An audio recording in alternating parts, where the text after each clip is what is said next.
The Lady of the Wood, she read many hearts and desires.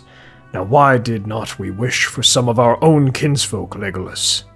Hey everyone, Yoiston here, and I hope you all are doing well, wherever you are in Middle-earth. Today we are diving into a question often asked about Tolkien's works, something that kind of lingers in the background of The Lord of the Rings. Why didn't the elves do more in the events of The Lord of the Rings? My friends, thank you all so much for joining me today.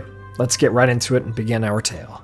When we look at this question, part of the innate conversation, for me, stems from the whole Chekhov's gun idea from theater, that if there is a point made to have a gun on a wall during Act 1, where it's evidently there during some scenes, that gun will become part of the story in Act 2.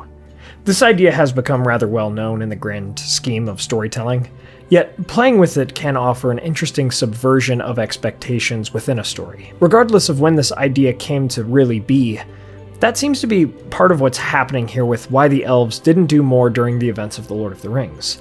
In my opinion, this whole question isn't a flaw in the quality of the material, but it does present a logical conundrum in the grand scheme of Middle-earth. But again, it doesn't bother me in the quality of the story. Within the Fellowship of the Ring, but even more in the Silmarillion released later, the Elves of Middle-earth are shown to be absolute powerhouses when they want to be. But again, that's when they want to be. By the late Third Age, elves seldom chose to let their power shine forth as much, nor did they have as much power, to be honest. And they didn't really choose to go to direct war, for the most part, with Sauron. That's where I do need to nuance this conversation. Lothlorien and Mirkwood, two great but different elven realms, were at war with Sauron's forces at Dol Guldur and Mirkwood. These were battles that took place in the War of the Ring, as I have talked about in a few different videos, but these multiple battles took place near their homes, in defense of their forested lands, before they went forth and Galadriel destroyed Dol Guldur with her power after the war was ended. With all of this happening, it does make a bit more sense why they did not do more in the south, but I'm not really talking much about them in this video, because the same cannot be said of a few other elven realms, primarily Rivendell, and whatever remained in Mithlond or Lindon in Eriador. Perhaps they were at war with some remnants of Angmar or something, but perhaps not. Again, our problem, as it were, that we are trying to solve is not one of quality of the story, which I'll get into more in a moment, but one of logic. Mighty elves, some few born in the First Age or earlier that were still around by the end of The Lord of the Rings, and even those that were born later, brought war to the very doorsteps of Sauron and Morgoth in ages past, but those who remained sat in their homes during the late Third Age. I'm not even speaking towards the great hosts of elves, banners and banners upon fields of soldiers, but rather I am talking about a few select individuals with power yet to, if not match Sauron's, offer a great resistance against him, personally. So this question really becomes, why didn't Círdan, Glorfindel, Elrond, Galadriel, Celeborn, Arwen, and a few others like them do more against Sauron as individuals, maybe even without armies, or raise what was left of their people to do more conflict against the darkness? With all of Galadriel's power, I refuse to believe that the best Lothlorien could do against Sauron was hold his supplementary forces of Dol Guldur at bay and nothing else. So again, there's our rather interesting issue at hand. Like Chekhov's gun, we know that these people were here in Middle-earth, we know what they were capable of, but they don't do all they can to help the West have a military victory over Sauron. Now, to look at why I said this isn't really a problem I have with the Legendarium and its quality, but rather it's a more logical issue that may need addressing, I would say that I actually do like this about the Legendarium, and that this is one of the qualities that does set it apart from other storytelling and other works. In the First Age, the Noldor went into exile to pursue Morgoth, and the other Valar did not help them. Or at least, other than Ulmo, they did not do all they could to help the elves. Until at least the War of Wrath, which may be another video topic to cover at some point.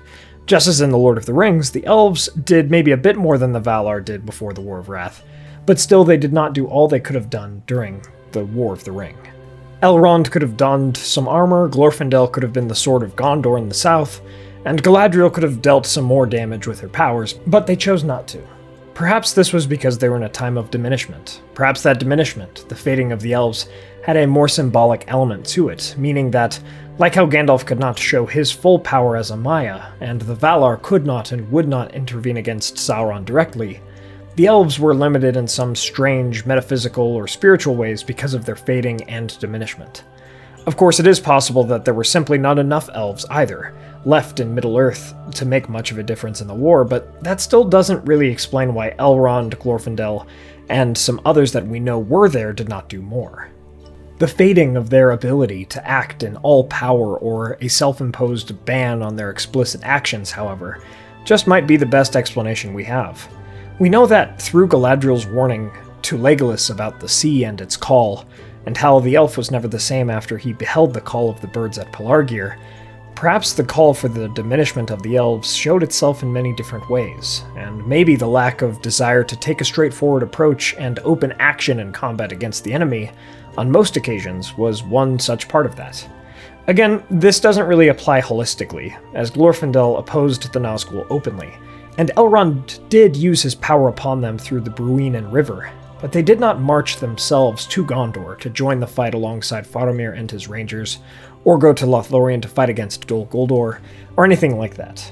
Perhaps they also knew that a military endeavor against Sauron would be fruitless, and that a true victory would only be one of secrecy concerning the ring, and that these elves were just too powerful to play a direct role in that secret mission, so they just chose to stay home. Now there is perhaps one more reason at play as well. Just as the trials of the elves in the First Age were moments of growth for that people, tests of their readiness to inherit the world of Arda for a time as the firstborn children of Ilúvatar, perhaps the greatest of the Eldar did not do all they could to openly combat Sauron on the front lines, because they were testing the second-born children of Eru as well. This was their test, to see if men could hold the line against darkness, unite with one another, and reach the greatest heights of their destiny. And if they could do that against Sauron, the race of men would prove easily capable enough to handle any trial that lay beyond for Middle-earth. The elves could go to Valinor and remember for all time that men were capable, even in the latest days of the world, and that Arda would be fine enough in their hands. Of course, this plays a bit into the meta-world perspective of any good story. The great mentors and so forth of any main characters have their own roles to play, but they cannot fix the world's problems themselves. They can't do the quest for our main characters, as it is the trials of the adventure that make people into who they are supposed to be, all while the world is also being saved. So, if the elves took more of the brunt of Sauron's assault as they did in ages past, things maybe would have been easier for our main characters and less compelling for us, since they would have not grown to their greatest of heights. And again, that is why for me, it doesn't really pose a problem in the quality of the Legendarium, but it is still a question worth asking in a logical sense. And so those are my answers to the conundrum we looked at here today. Concerning the few elves left in Middle-earth, those not embroiled in conflict, but those who still held great power, they must not have more openly opposed Sauron because of the general fading of their people, potential other unexplored threats on their lands, the self-imposed safeguards they must have been putting on their own power, their sea longing and desire to see men come into their own within the world, all likely prevented great elves such as Elrond, Glorfindel, and others from taking a greater role during the War of the Ring. But what do you all think? Let me know in the comments below. And so, my friends, we come to the end of our tale. From this story, we remember that we must not be so hasty to solve all of the problems of others. As glorious as such actions may sound, for some trials are needed to make people who they're meant to be. Thank you all so much for watching. I hope you enjoyed my thoughts here. If you did, please be sure to hit that like button and share this with a friend. Again, let me know your thoughts on this in the comments below. If you'd like to support the channel, please consider getting some candles from our friends Mythologie Candles, or order some Weta or United Cutlery Lord of the Rings sword statues and other replicas from Castle Kon, who does international shipping, and use the code WEST at checkout, and please check out our merch and Patreon.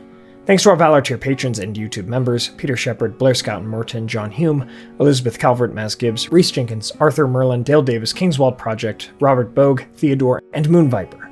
Thank you to all of our patrons and YouTube members, it really means a lot. Please subscribe and hit that bell button to join the Men of the West and all of the Free Peoples today, and I'll see you all again next week with a video on what if Khazad-dûm did not fall. My friends, thank you all so much for joining me on this adventure. Until the next one.